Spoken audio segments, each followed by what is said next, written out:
One of the exciting things about becoming a play therapist is getting to fill your therapy room with all sorts of toys. It's also quite an expense. I'm wondering if you have any pointers for people who are hesitant about getting into play therapy simply because of the investment.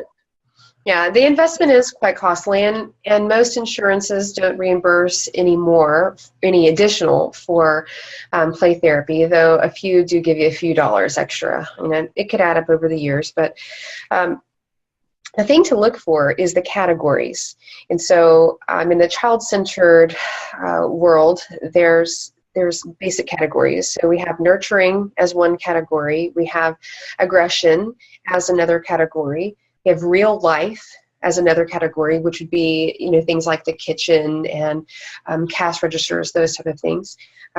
We have creative expression, right? And so what I recommend is to get toys from each of those categories. So you have at least a few from the nurturing, at least a few from real life, at least a few from the aggressive, at least a few from creative expression, at least a few, so that there's a balance. And that's really the primary thing that you're looking for, is balance.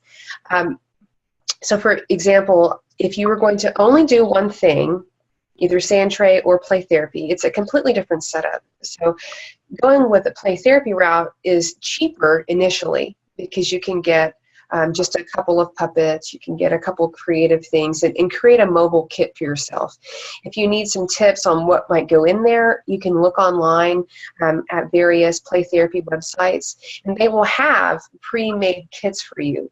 I don't necessarily recommend buying those pre-made kits because they can be quite costly, but you can look at what you need and get those. And you can find so many great things at garage sales. Go through your kids' toys, your friends' kids' toys, anything that you can find, and you'll find so many. But what you want to make sure that you do is a donated toy is nice, but it has to be a therapeutic toy. So we don't want to have lots of pink doll houses or branded items. We want to stay away from that and get as neutral of items as possible.